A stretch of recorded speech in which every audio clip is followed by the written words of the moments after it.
BD news অ্যালার্টের আরও একটি সংবাদ সংযোগে আপনাদেরকে স্বাগতম।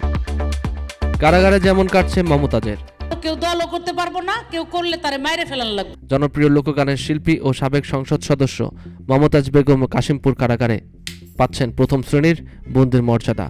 সংসদ সদস্য থাকায় তিনি এ সুবিধা পাচ্ছেন বলে জানিয়েছেন কারা কর্তৃপক্ষ। মমতাজ বেগম 1.5 মাস ধরে কারাগারে রয়েছেন। এটি তার জীবনের প্রথম কারাবাস বলে নিশ্চিত করেছেন তার আইনজীবী রেজাউল করিম। কারাগারে সময় কাটানোর জন্য মমতাজ ধর্মীয় বইপত্র এবং পত্রিকা পড়ছেন বলে জানিয়েছেন তিনি।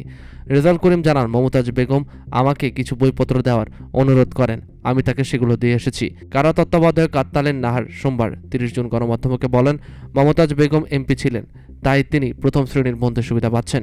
এই মর্যাদা তার জন্য রয়েছে একটি খাট, টেবিল এবং নিয়মিত পত্রিকা। খাবারের তালিকায় আছে ভাত, মাংস এবং মাছ। ছাত্র জনতার গণ আন্দোলনের মাধ্যমে 5 আগস্ট প্রধানমন্ত্রী শেখ হাসিনা পতনের পর প্রথম কয়েক মাস মমতাজ মানিকগঞ্জ অবস্থান করেছিলেন বলে দাবি করেন তার আইনজীবী। এরপর ঢাকার ধানমন্ডি থেকে গত 12 মে আইনশৃঙ্খলা বাহিনী তাকে গ্রেপ্তার করে। পরদিন 13 মে তাকে ঢাকার চিফ মেট্রোপলিটন ম্যাজিস্ট্রেট আদালতে হাজির করা হয়। 22 মে মমতাজ বেগমকে মানিকগঞ্জ আদালতে নেওয়া হলে সেখানে উত্তেজনা দেখা দেয়। তার দিকে টিম ও জুতা ছোড়ার ঘটনা ঘটে। এদিকে ঢাকা দায়রা জজ আদালতের প্রধান পাবলিক প্রসিকিউটর ওমর ফারুকি বলেন, মমতাজ ফ্যাসিস্ট শেখ হাসিনার অন্যতম সহযোগিতা ছিলেন। তিনি একজন শিল্পী হয়েও দীর্ঘদিন হাসিনার পক্ষে কাজ করেছেন। অন্যদিকে মমতাজের আইনজীবী রেজাউল করিম দাবি করেন, শুধু সংসদ সদস্য হওয়ার কারণেই তাকে একের পর এক মামলায় অভিযুক্ত করা হচ্ছে।